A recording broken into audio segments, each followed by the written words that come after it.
Okay, everybody, welcome to another episode of On the Wrist from Off the Cuff. Today we have another premiere for the channel from a brand new brand. This is actually just a look at one of their prototypes, so it's a bit of a little sneak preview. So the brand that we'll be reviewing today is called Traska. Now they're actually headquartered out of Jacksonville Beach in Florida, and they're founded by a man named John Mack. So basically, Traska's intention for watchmaking is that they're really trying to build something that you can wear and really not worry about. So their real goal is to produce a true tool watch fit for any activity. And I think once we go over some of the specs here, you're going to understand really how they chose to execute that. But I think the brand itself has a pretty cool and interesting background story. So just a little bit about kind of their origin. So John studied international business and Chinese.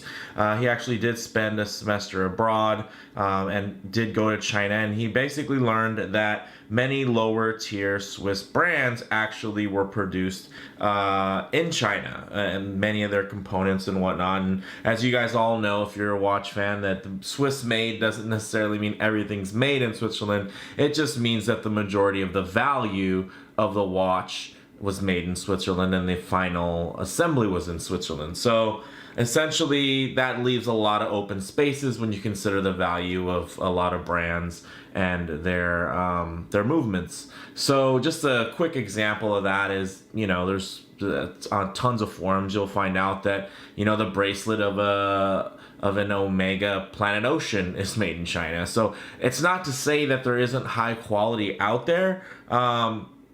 There definitely is, and it's not a knock against Omega for sourcing things out. I mean, if you can get quality, to me, it doesn't really matter where it originates from, whether it's the steel or the pieces or however it ends up. As long as something quality ends up on my wrist, I'm pretty happy about it. So back to the story, essentially. So basically, you know, as he was studying international business, he, you know, with that exposure, it kind of spurred him to visit several factories and really do some fact checking and see if that was really the case.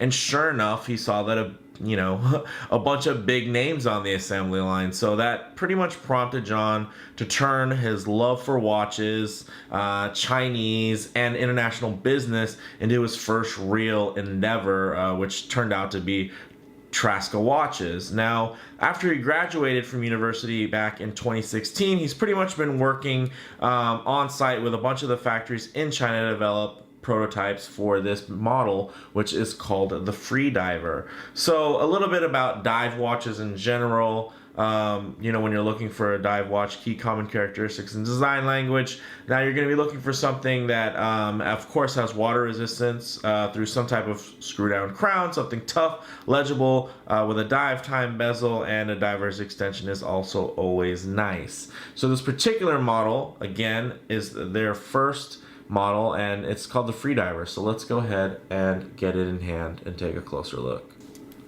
Alright, now as you can see, we have really classic style here with the black and steel look. Definitely really nice without actually being derivative. Just so you can see a couple of those nice finishes there in the light. I've been very impressed with this piece thus far and really surprised that this isn't a production piece and that they're prototypes turned out so well. So really, really nice. So although the specs did fly across the screen there in the beginning of the video, let's go ahead and talk a little bit about this model in particular. Now, the retail price is going to be $400 with a sapphire bezel, but there's also another option for $375 that has a stainless steel insert, which I think looks really nice. And there's also some other color combinations, but it has a really classic size at 40 millimeters in diameter with a 12.5 millimeter height, which isn't too tall, not super slim, but I think, you know, for a watch of this width, I think it fits it just fine. And I do, of course, again, I'm always a fan of the multi-piece case construction, where they have a thinner mid case, then of course you have the back, of the case there, the case back, and then you have the bezel sitting proudly above it.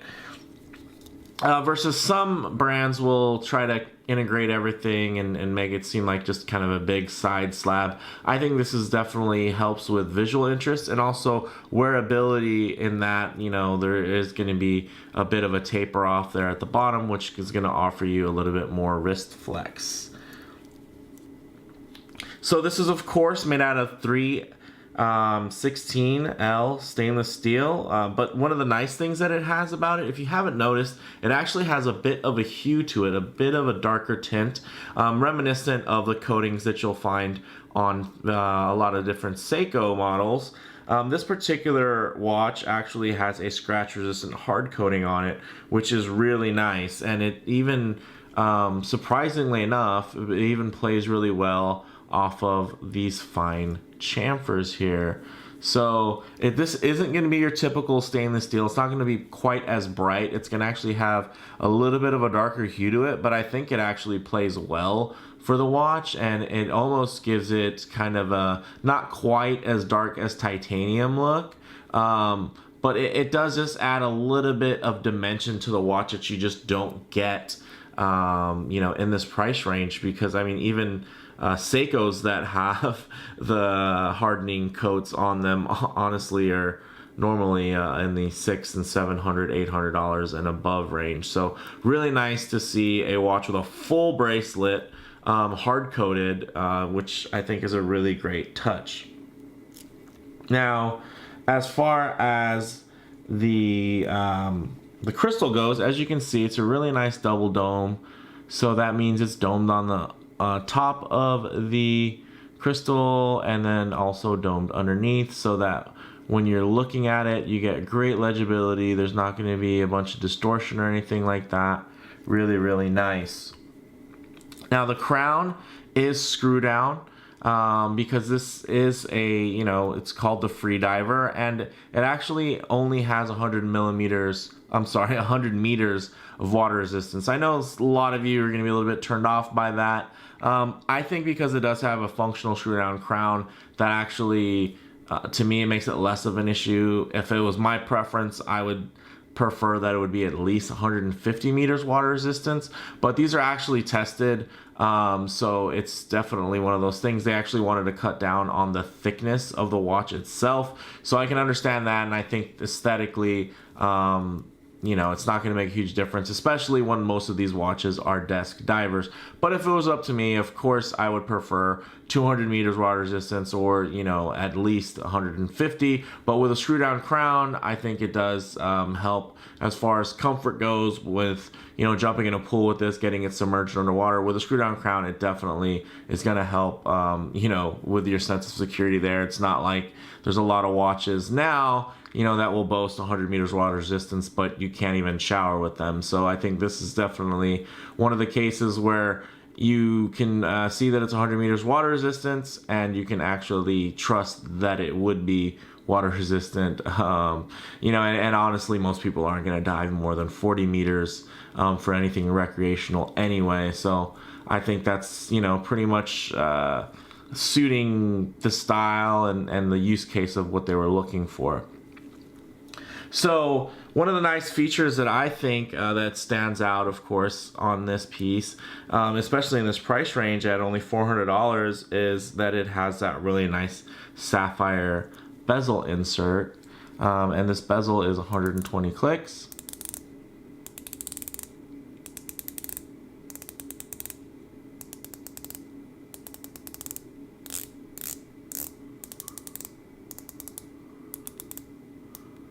Really great tactile feel there. I gotta say, I am definitely a fan of this bezel action. It's not super clicky, but it's more smooth, and I find that I've really coming to appreciate more of the smoother bezel clicks than the ones that are super notchy. Like, let's say I'd say the two ends of the spectrum are the Oris Aquis, super notchy, or a Seiko SKX, which is just super smooth, and where the clicks are almost feel like an afterthought versus the being purposeful clicks. I think this is somewhere in the middle there, which I think is a real sweet spot where, you know, you get a nice tactile feeling, but there's really no hesitation from that bezel to turn as far as, you know, its functionality goes. I think it definitely plays really well. And I like it. In this price range, it's definitely a fine bezel, and I felt much worse at much more expensive price ranges. So the crown is screw down, but it is signed, which is nice. Another nice touch, especially in this price point. Let's go ahead and move around. Now, although we cannot see the movement, it has actually a pretty nice case back here. As you can see, really nice little stamp there, not super deep or anything, with a little bit of, I would say that's probably etching, or it could be stamped as well, the text that's there. But I think it's still pretty finely executed. And then inside of there, you actually have an NH35 from Seiko Instruments, which is basically, you know, kind of Seiko's 4R movement, except that, you know, they sell it to third parties so that they can put it in their watches. As you can see, nice clean sweep there. It's going to be at a lower hertz. So instead of having the kind of standard Swiss-made 8 ticks per second, you're going to have 6 ticks per second. And, you know, not a lot of people will notice a difference. And there's even, you know, very expensive Swiss-made pieces that are slightly less, would be kind of in between 8 and 6 ticks. And they do that for power reserve reasons. So you'll find that in a lot of movements from Omega. So I think it definitely... of course, I think the hand design definitely plays into it, but to me, it's a pretty nice sweeping seconds hand there, and it doesn't look super notchy or anything like that. So I think it actually looks pretty nice and runs pretty smooth there. All right. So as you can see, the dial is a nice matte black there, which is... it has a really nice fine texture to it, like a really fine bead blast went through. So it's not glossy, but it's definitely not like super overly textured. But it does have a nice sheen to it, almost a satin finish there, a little bit finer than your basic matte dial. So the hands, as you can see, are polished, applied indices, also polished around the frames there, so everything fits together as far as the theme goes. You got BGW9 Loom, and then also, you know, of course you can read this is 100 meters water resistant, as we mentioned earlier. It has 20mm lugs, which are really nice, and drilled nonetheless, which is another amazing touch. Everything's so solid. This bracelet is outstanding. As you can see, solid end links. One of the, for me, the huge highlight is it actually has screw-in links, which is another great feature to have, and it has a actual milled clasp. So really nice, and not just a flip locking clasp, but actually has double locking because it has the buttons here and then the overlock there. So really nice. I gotta say, I'm really impressed. You got the nice little perlage there. You just don't see a lot of these features, especially, you know, you add the hard code to it, then you don't see it at all in this price point. You know, and the ones that you do see in this price point that have, you know, screw links and whatnot are definitely more so going to be homage watches. So it's really nice to see something that's more of an original design, albeit not super inspired and really far out there. I mean, it's just a really nice design. I like the indices. They look almost, you know, it kind of reminds me of toothy kind of dials that you'll see from Seiko, but this definitely doesn't look anything like a Seiko.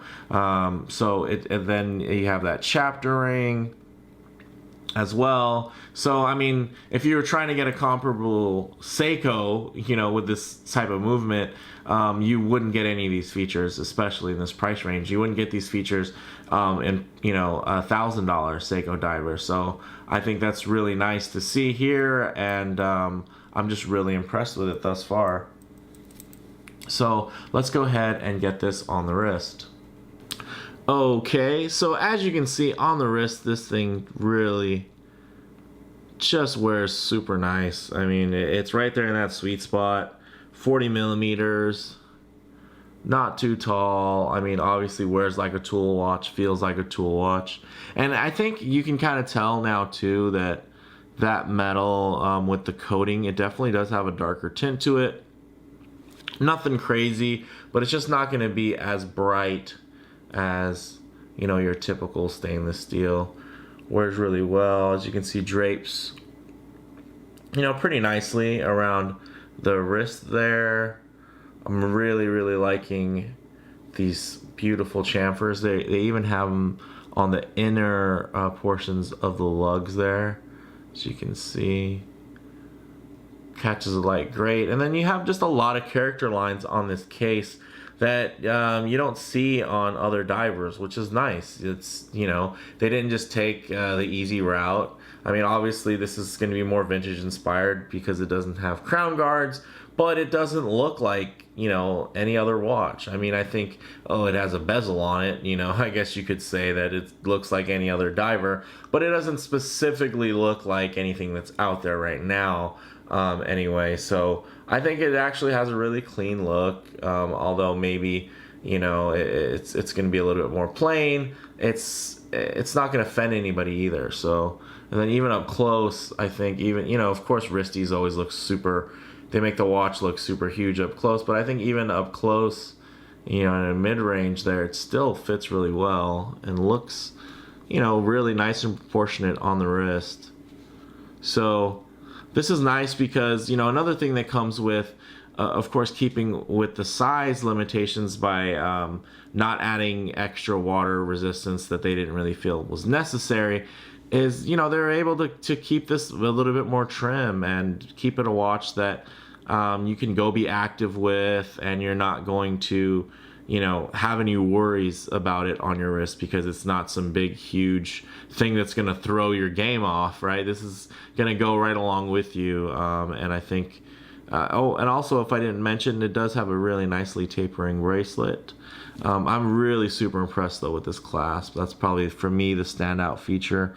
Oh man, other micro brands you really need to take note. Really nice. And then of course you have all those micro adjustment holes there, which is just great. So this is going to taper down to 18 millimeters. Super comfortable. I mean, there's a lot of, you know, if you wanted to go a little bit more vintage style, they could have tapered it down to 16 and then had an 18 millimeter clasp.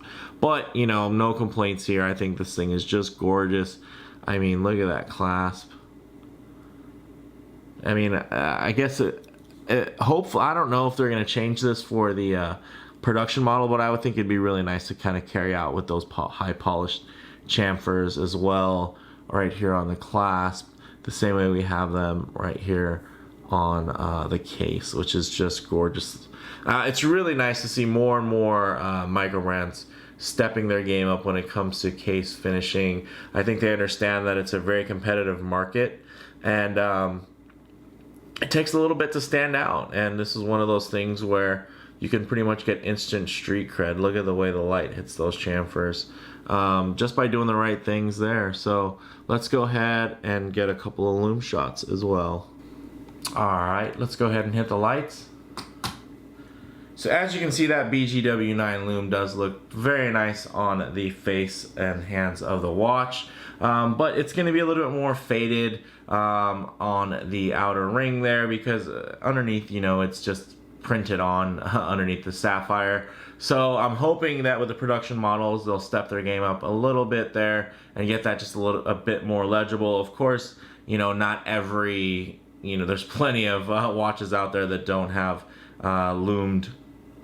fully loomed inserts, but it's nice to at least have the bezel pip be a little bit more readable than that. But let's go ahead and get some low light transition here for you, just so you guys can see how the light plays on this really nicely executed piece here.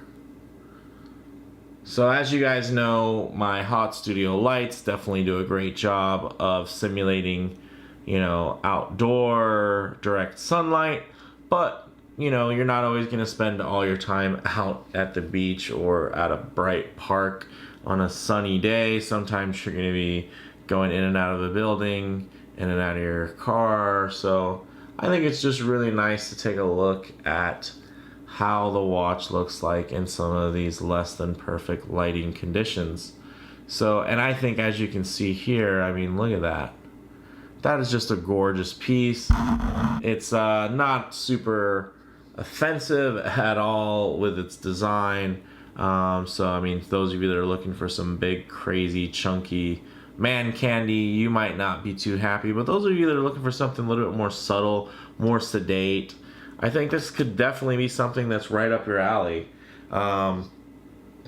You know, on the wrist, it has really nice proportions, very comfortable, very balanced wear, especially with that really beefed up clasp.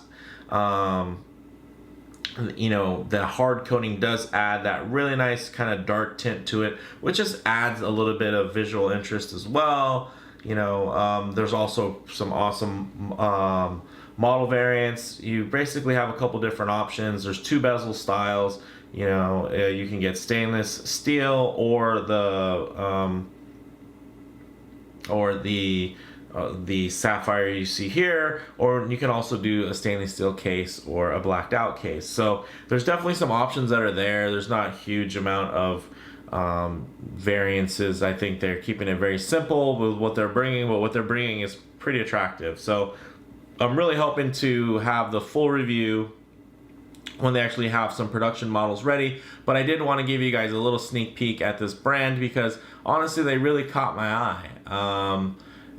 They didn't reach out to me, I reached out to them because I just saw a couple of their designs on Instagram, and I thought, man, these are the type of companies that we want to see out there making watches. Nice clean designs, very original, you know, without being so crazy out there, right? I think it's still nice and subtle, and it's a piece that anybody can enjoy. So let me know what you guys think in the comments below. You know, there's basically tons of comparable models in this price range, you know, that under 500, and there's going to be a lot with similar specs. Yeah, as far as the similar movement, and then, you know, there's going to be tons, of course, that are going to be more water resistant.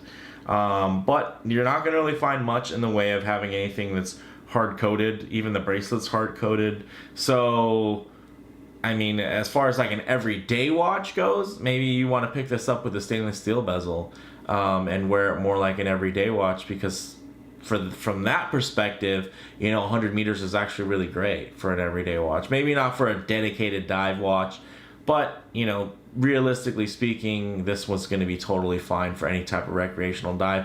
But if that doesn't really tickle your fancy, I think if you look at it from the you know, the aspect of, hey, this could just be a really great everyday tool watch, it definitely has the chops to back it up. And you know, really, the bottom line here is you have a really great vintage inspired style that's definitely far from, you know, a homage, with features that you'd expect in watches that cost at least double. I mean, even from Seiko, right, which is the value king, these features you're just not going to find remotely close, even in a Seiko. So I think that's really nice. And you know, if you guys like the video, please hit like. If you haven't already, do subscribe for more content just like this. Thanks, guys.